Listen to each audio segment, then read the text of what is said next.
Avez-vous déjà dit « je t'aime » et senti que ces mots étaient bien trop faibles, qu'ils ne capturaient pas l'essentiel?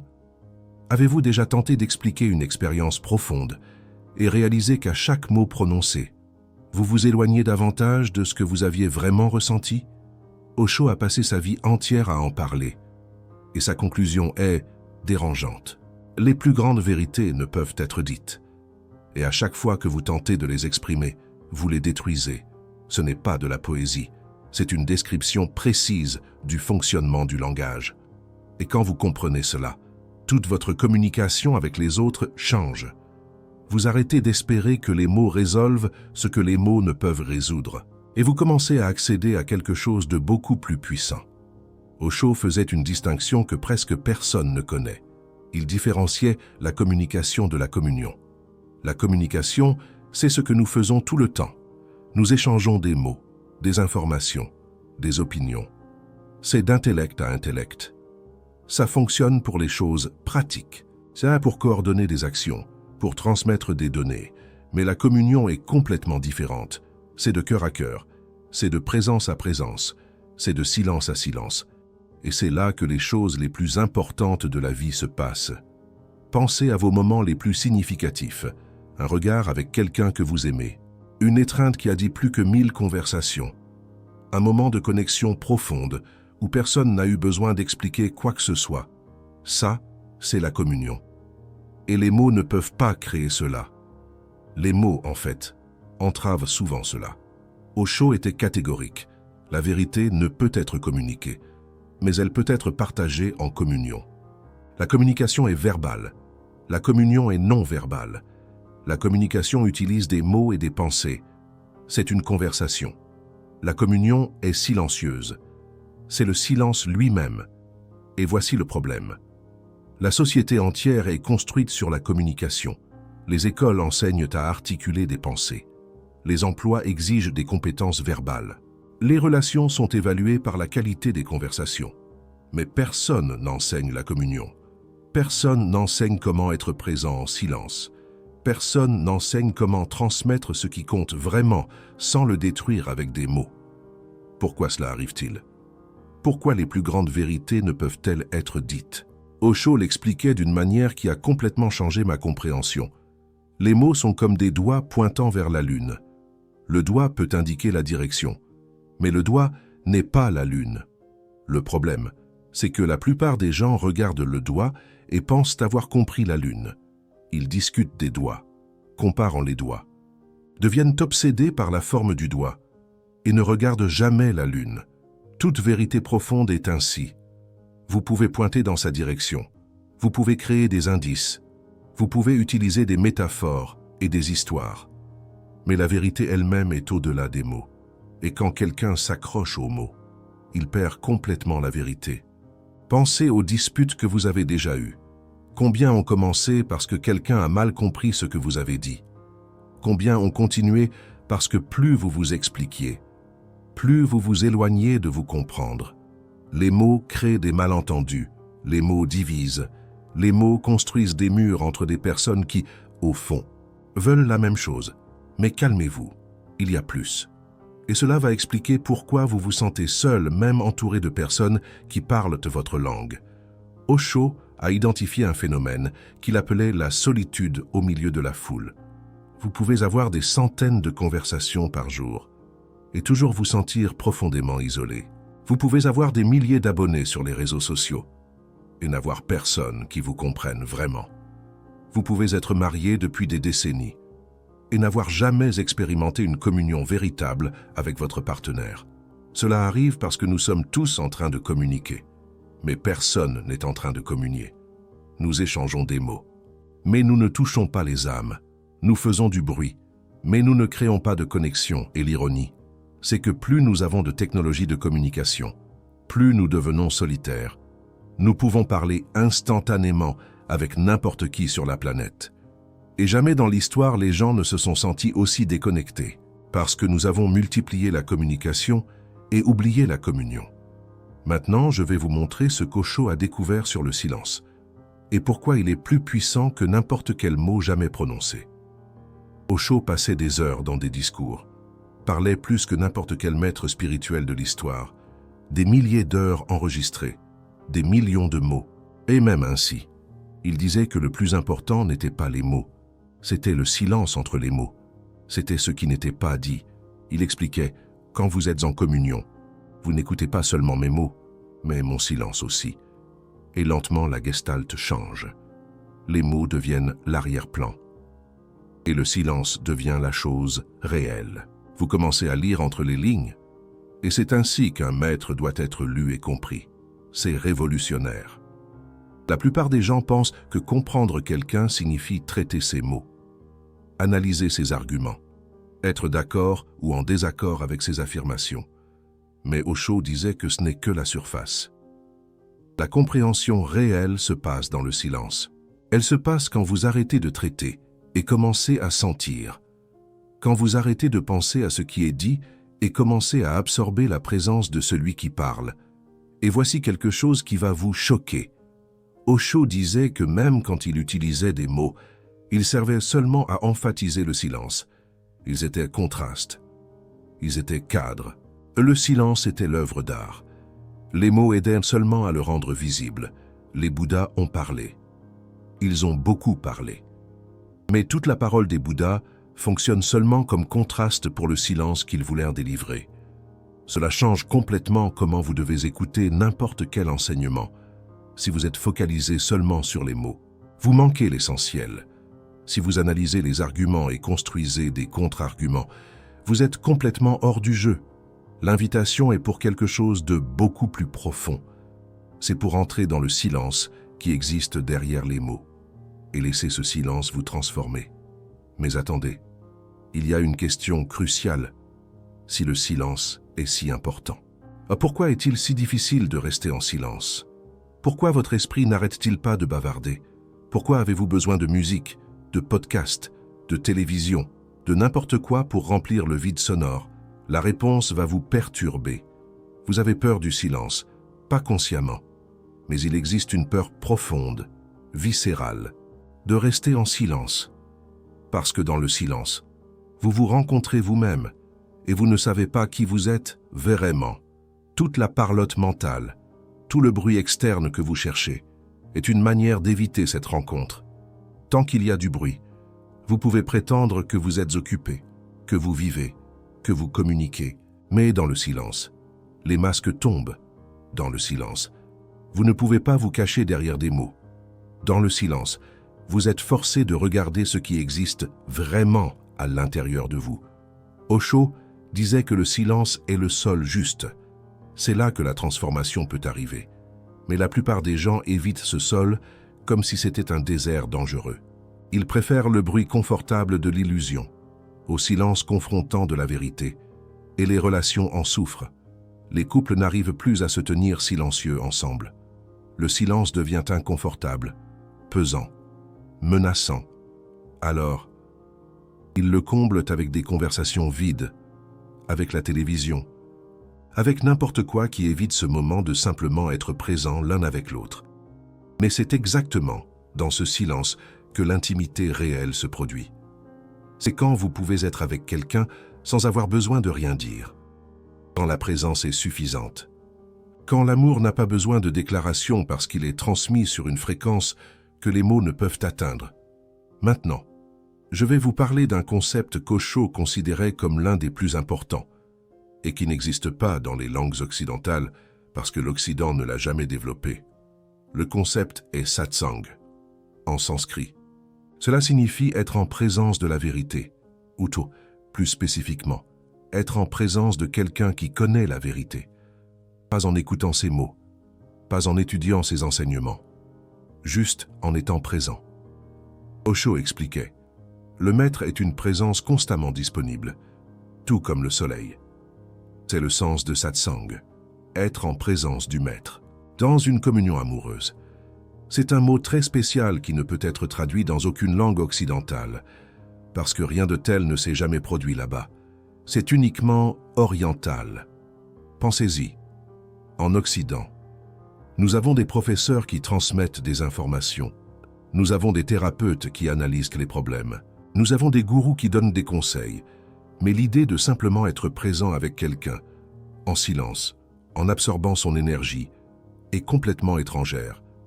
Et Osho allait plus loin. Il disait qu'il existe une différence fondamentale entre un professeur et un maître. Le professeur est quelqu'un qui peut vous informer. Le maître est quelqu'un qui peut vous transformer. Et la transformation ne se produit pas grâce à l'information. Elle se produit grâce à la présence, grâce à la communion silencieuse. Les scientifiques ont dû créer un nouveau mot pour cela. Synchronicité. Cela signifie que la propre présence, pas la participation, du soleil, permet aux oiseaux de chanter et aux fleurs d'éclore. Osho décrivait son rôle exactement ainsi, ne participant d'aucune manière. C'était une synchronicité. Cela explique pourquoi certaines personnes transforment les environnements simplement en y entrant. Pas par ce qu'elles disent, pas par ce qu'elles font, par la présence qu'elles dégagent. Avez-vous déjà rencontré quelqu'un comme ça? Quelqu'un dont l'énergie était si palpable qu'elle changeait l'air quand il entrait dans un endroit? Cette personne opérait au niveau de la communion, pas de la communication. Et voici la partie la plus troublante. Osho disait que la relation entre le disciple et le maître est une histoire d'amour, pas romantique, plus profonde. C'est la communion à son plus haut niveau, où tout conflit a été abandonné, où le disciple nettoie simplement son cœur de toute logique, de tout esprit, de toutes les idéologies, de tout le passé. Quand deux présences se rencontrent ainsi, la plus grande expérience orgastique se produit, la plus grande extase. Et cela se produit depuis des siècles d'une manière très mystérieuse. Le maître ne dit rien à ce sujet. Le disciple n'entend rien à ce sujet. Mais assis à côté du maître, attendant silencieusement, patiemment, en prière, un jour, la synchronicité se produit. Un jour, soudain, le disciple commence à respirer avec le maître. C'est la communion dans sa forme la plus pure. Deux êtres respirant au même rythme, deux cœurs battant en synchronie, deux consciences fusionnant temporairement, sans mots, sans explication, sans effort, juste présence rencontrant présence. Et vous pouvez expérimenter cela. Vous n'avez pas besoin d'un maître illuminé. Vous pouvez commencer avec n'importe qui que vous aimez. Vous pouvez commencer avec vous-même. Osho donnait une instruction simple. Commencez à communiquer par le silence parfois, en tenant la main de votre ami. Asseyez-vous en silence, en regardant simplement la lune. Sentez la lune et ressentez tous les deux silencieusement. Et voyez, une communion se produit, pas seulement de la communication, mais de la communion. Vos cœurs commencent à battre au même rythme. C'est si simple que cela paraît impossible. Nous sommes tellement habitués à tout compliquer avec des mots que la simplicité du silence paraît étrange, inconfortable, voire menaçante. Mais c'est exactement là où la magie opère. Maintenant, je dois vous parler de ce que la neuroscience a découvert sur le silence et comment cela confirme exactement ce qu'Osho disait il y a des décennies. Les chercheurs ont identifié que lorsque vous êtes en silence, un réseau spécifique du cerveau s'active. Il s'appelle Default Mode Network, ou réseau du mode par défaut. Ce réseau est associé à l'autoréflexion, à la créativité et à la consolidation des souvenirs. Lorsque vous traitez des informations externes, que vous conversez, que vous écoutez, ce réseau se désactive. Lorsque vous êtes en silence, il s'active. Cela signifie que le silence n'est pas une absence d'activité cérébrale. C'est un type d'activité différent. Une activité tournée vers l'intérieur. Une activité qui vous traite vous-même, pas le monde extérieur. Et cette activité est essentielle pour comprendre qui vous êtes réellement. Plus impressionnant encore, une étude de 2013 a découvert que 2 heures de silence par jour stimulent la croissance de nouvelles cellules dans l'hippocampe. L'hippocampe est la région du cerveau responsable de la mémoire et de l'apprentissage. Le silence fait littéralement grandir votre cerveau. Comparez cela avec le bruit constant dans lequel la plupart des gens vivent. De la musique tout le temps, des podcasts pendant le trajet, la télévision le soir, des notifications constantes, des conversations interminables.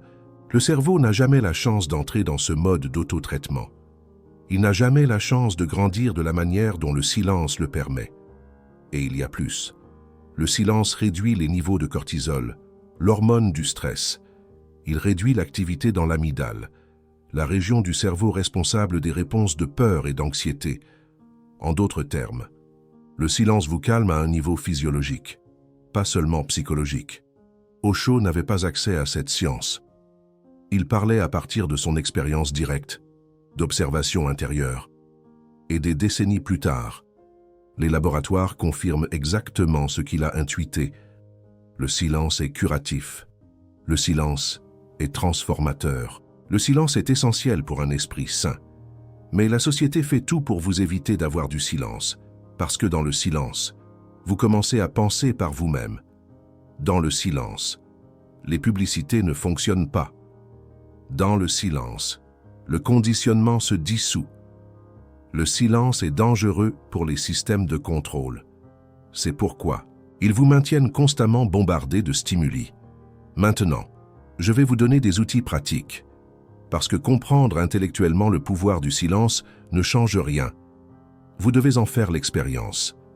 La première pratique est le silence intentionnel. Choisissez une période de la journée. Cela peut être 15 minutes, cela peut être 1 heure, où vous ne dites rien. Pas seulement ne pas parler aux autres, ne vous parlez pas à vous-même non plus. Observez les pensées, mais ne les verbalisez pas intérieurement.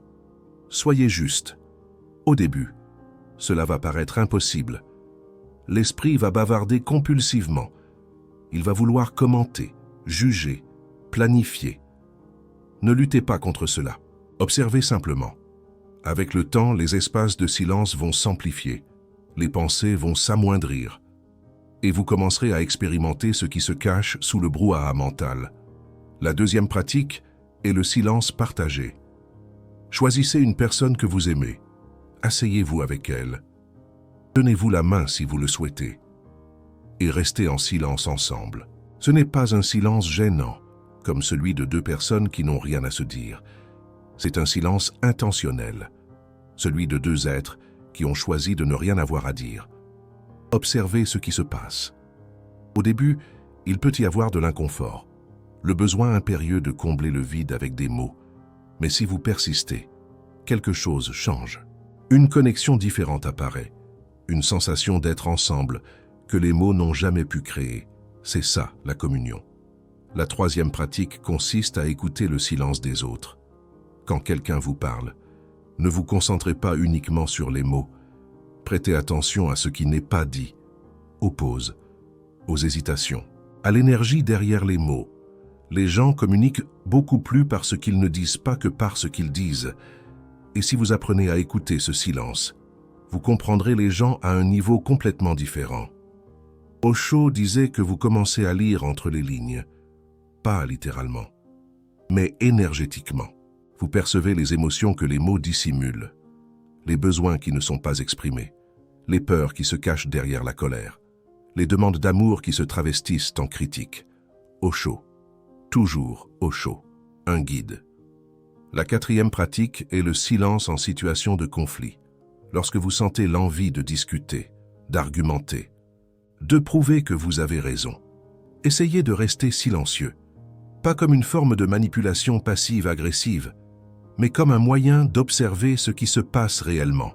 Dans la plupart des discussions, personne n'écoute vraiment. 2 personnes attendent leur tour pour parler. 2 personnes défendent des positions. 2 personnes essaient de gagner. Si vous cessez de participer à ce jeu et que vous vous contentez d'observer en silence, quelque chose change. Parfois, l'autre personne se calme. Parfois, vous réalisez que vous n'aviez rien d'important à dire. Parfois, le conflit se dissout, simplement parce que personne ne l'alimente. La 5e pratique est la plus ardue. C'est la journée de silence. Choisissez un jour, de préférence un jour où vous n'avez pas d'engagement qui exige de parler, et ne dites pas un mot de toute la journée. N'écrivez pas de message pour remplacer la parole. Contentez-vous d'être. Osho recommandait régulièrement cette pratique à ses disciples. Il disait que lorsque vous arrêtez de parler pendant une journée entière, vous réalisez combien d'énergie vous gaspillez en paroles inutiles. Vous réalisez combien de conversations ne sont que du bruit. Vous réalisez combien de silence existe en vous et que vous couvrez constamment de vacarme. Et quand la journée se termine, vous ne recommencez pas à parler de la même manière. Chaque mot devient plus précieux. Vous parlez moins, mais ce que vous dites a plus de poids. Vous cessez de gaspiller votre langage en trivialité et vous le réservez pour ce qui compte vraiment. Vous venez de découvrir pourquoi vos conversations les plus importantes ont échoué. Pourquoi vous vous sentez incompris, même lorsque vous expliquez tout parfaitement. Peu de chaînes révèlent cela.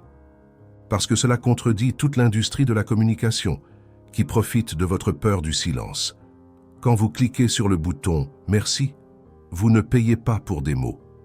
Vous vous positionnez aux côtés de ceux qui comprennent que les plus grandes vérités sont silencieuses. Maintenant, je vais vous parler des signes qui indiquent que vous développez la capacité de communion. Parce qu'une transformation réelle génère des preuves observables. Le premier signe est la diminution du besoin d'avoir raison. Quand vous expérimentez la communion, les débats deviennent moins importants. Vous cessez d'avoir besoin de convaincre les autres. Vous cessez d'avoir besoin de prouver votre point de vue. La vérité que vous avez rencontrée dans le silence suffit. Elle n'a pas besoin de validation externe. Le deuxième signe est le confort avec le silence. Vous cessez de combler chaque moment vide avec du bruit. Vous réussissez à être seul en silence, sans anxiété. Vous réussissez à être avec les autres en silence sans malaise. Le silence devient un ami, et non une menace. Le troisième signe est l'écoute profonde. Vous commencez à écouter non seulement les mots, mais aussi ce qui se cache derrière. Les conversations deviennent plus riches, parce que vous captez des couches qui passaient auparavant inaperçues. Les gens se sentent réellement écoutés quand ils vous parlent, même si vous dites peu de choses en réponse. Le quatrième signe est la parole réduite, mais impactante. Vous parlez moins, mais chaque mot a plus de poids. Vous arrêtez de gaspiller votre langage dans des conversations creuses. Quand vous parlez, les gens font attention, parce qu'ils savent que vous ne parlez pas à tort et à travers. Le cinquième signe est la capacité de transmettre sans mots. Vous commencez à réaliser que vous réussissez à communiquer à travers votre présence, votre toucher, votre regard. Les gens comprennent votre intention sans que vous ayez besoin de l'expliquer.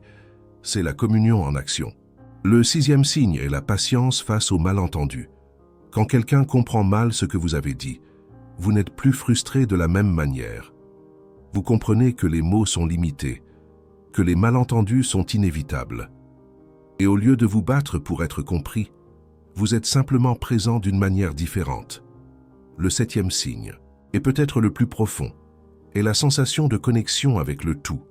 Quand vous expérimentez la communion véritable, vous réalisez que la séparation est une illusion, que dans le silence, nous sommes tous connectés, que les mots créent l'apparence de division, mais qu'en dessous, il existe une unité qui n'a jamais été brisée. Osho disait que le maître n'est plus une personne, c'est une présence, et quand deux présences se rencontrent, l'extase la plus grande se produit. Pas parce que quelque chose de spécial a été dit, parce que dans le silence, deux consciences ont touché la même vérité. Et cette vérité est à votre disposition. Vous n'avez pas besoin d'un maître. Vous n'avez pas besoin d'une montagne au Tibet. Vous avez seulement besoin de courage pour rester en silence, pour cesser de combler chaque moment avec du bruit, pour laisser la communion se produire. Le silence parle plus fort que n'importe quelle vérité, parce que le silence est la vérité. Les mots ne sont que des reflets déformés. Les mots sont des tentatives de capturer quelque chose qui ne peut pas être capturé. Le silence est la source. Et quand vous retournez à la source, les mots deviennent superflus. Je ne vous dis pas d'arrêter de parler. Je vous dis de découvrir le silence derrière la parole, de vous servir des mots comme des doigts pointant vers la lune, sans jamais confondre le doigt avec la lune, de communiquer quand c'est nécessaire, mais de communier chaque fois que c'est possible. C'est ça, la révolution silencieuse qu'Osho a proposée. Ne pas crier plus fort, ne pas argumenter mieux. Juste s'arrêter, juste être présent, juste laisser le silence faire ce que les mots n'ont jamais réussi à faire. Et quand vous expérimentez cela une seule fois, vous ne vous contentez plus jamais de la simple communication. Vous savez qu'il existe quelque chose d'autre, quelque chose de plus profond, quelque chose de plus vrai. Et ce quelque chose n'a pas de nom, ne peut pas être décrit. peut seulement être vécu. Alors, dites-moi, êtes-vous capable de rester silencieux avec quelqu'un que vous aimez, sans ressentir le besoin absolu de parler? Et pouvez-vous identifier ces moments précis, où des mots ont détruit quelque chose, que le silence aurait si bien préservé? Partagez vos réflexions dans les commentaires ci-dessous. Je suis curieux de savoir si vous avez déjà expérimenté une communion véritable, même sans savoir que c'était cela. Je répondrai personnellement à tous les commentaires durant les 2 premières heures, en attendant le prochain rendez-vous.